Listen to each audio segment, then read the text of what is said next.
जय हिंद प्यारे साथियों, कैसे हैं आप सब। आई होप कि आप लोग स्वस्थ होंगे, मस्त होंगे। जैसा कि हमने पिछले क्लास में जो है नीति श्लोका पाठ के मोस्ट ऑब्जेक्टिव क्वेश्चन देखे थे, तो दोस्तों आज की इस क्लास में हम सब्जेक्टिव क्वेश्चन देखने वाले हैं जो कि 2 अंक के पूछे जाते हैं।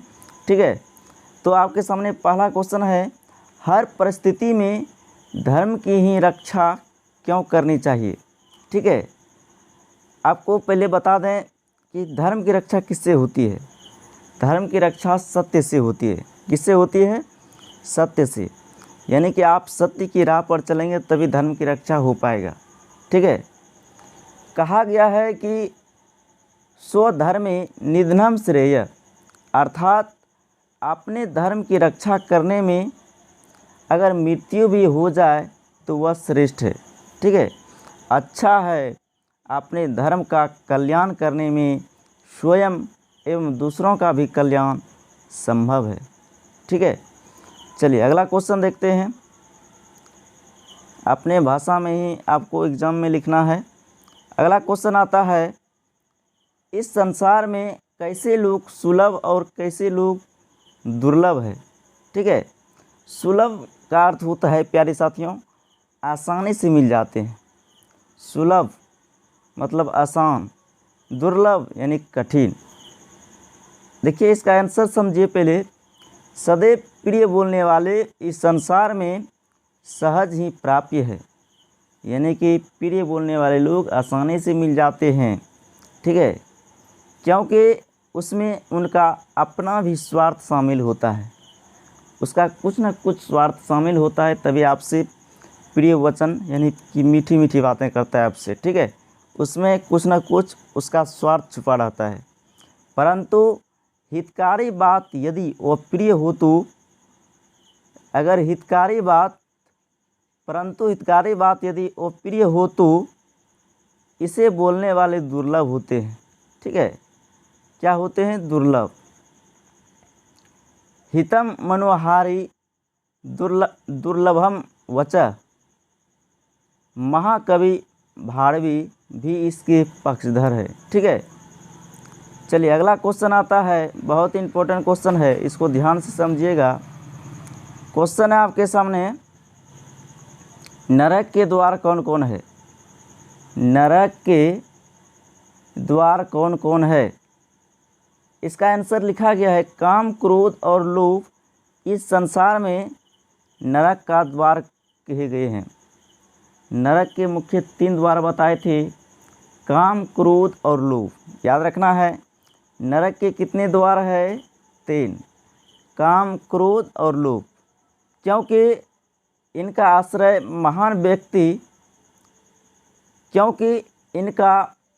आश्रय महान विपत्ति परंपरा को जन्म देता है। व्यक्ति आजीवन कष्ट से जीवन यापन करता है। मरने के बाद स्वर्ग मिले न मिले, जीते जी नरक की यातना भोगनी पड़ जाती है। ठीक है, नरक के 3 द्वार है, काम, क्रोध और लोभ। याद रखना है। चलिए अगला क्वेश्चन आता है, पंडित किसे कहा गया है। आपको पहले ही बता दिए हैं, पंडित का परिभाषा बहुत ही नीति श्लोका पाठ के आधार पर बहुत ही बेहतरीन ढंग से बताया गया है। जिसके कार्य में बाधा नहीं हो, ठंडी गर्मी का भय नहीं हो, लाभ हानि की चिंता नहीं हो, वही पंडित कहलाता है। ठीक है, साथ ही साथ यह भी बताया गया है, जो सभी जीवों के रहस्य को जानता हो, जो सभी कर्मों के अभ्यास को जानता हो, मनुष्यों के उपायों को जानता हो, वही नर पंडित कहलाता है। देखिए यहाँ लिखा गया है, आचार्य भातृत्व हरि ने नीति शतक में पंडित जनों की पहचान बताते हुए कहा है कि जिसके कार्य शीत उष्ण भय रति यानी प्रेम, समृद्धि असमृद्धि यानी गरीबी में नहीं रुकते, अर्थात व्यवधानवश गतिहीन नहीं होते, वैसे मानव को पंडित कहा जा सकता है। साथ ही तत्वों को जानने वाला, सभी प्राणियों के योग क्षेम को जानकर उसके निमित्त कार्य करना भी मानव को पंडित कहे जाने योग्य बनाता है। ठीक है, हम अपनी भाषा में जो बताए हैं उसको याद रखना है। जो सभी जीवों के रहस्य को जानता हो, जो सभी कर्मों के अभ्यास को जानता हो, जो मनुष्यों के उपायों को जानता हो, वही नर पंडित कहलाता है। जो जिसके कार्य में बाधा नहीं हो, ठंडी गर्मी का भय नहीं हो, ठीक है, लाभ होने की चिंता नहीं हो, वही नर पंडित कहलाता है। यह भी लिख सकते हैं। ठीक है, चलिए अगला क्वेश्चन आता है आपके सामने। क्वेश्चन है आपके सामने दोस्तों, नीति श्लोका पाठ के आधार पर मूर्ख कौन है, यानी कि मूर्ख व्यक्ति का डेफिनेशन, यानी कि मूर्ख व्यक्ति कौन है पूछा है। इसे दूसरे शब्दों में इस प्रकार से प्रश्न आपसे पूछा जा सकता है, नीति श्लोका पाठ के आधार पर मूढ़ चेता नराधम के लक्षणों को लिखें। ठीक है, ये क्वेश्चन है पूछा गया है। देखिए इसका आंसर बताया है, मूर्ख का क्या लक्षण है। बिना बुलाए आने वाला, बिना पूछे बोलने वाला तथा अविश्वासी पर विश्वास करने वाले को मूर्ख की संज्ञा दी गई है।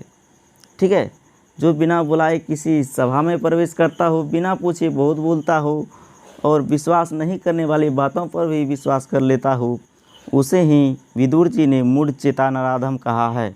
ठीक है, चलिए अगला क्वेश्चन आता है आपके सामने। क्वेश्चन है दोस्तों, कुल की रक्षा कैसे होती है।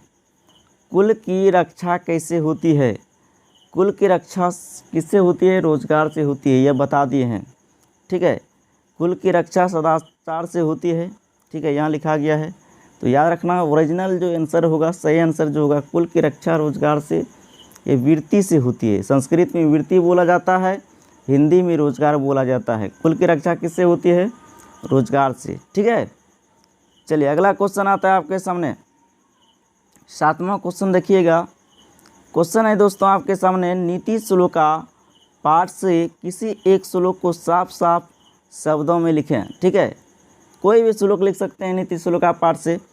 देखिए लिखा गया है, सुलभा पुरुषा राजन सतत प्रियवादिन अप्रियस्य तु पतस्य वक्ता श्रोता चो दुर्लभ। ठीक है, नीति श्लोका पाठ में कुल 10 श्लोक है, उनमें से कोई भी श्लोक एगो लिख देना है, सही सही और शुद्ध शुद्ध। ठीक है, चलिए अगला क्वेश्चन देखते हैं।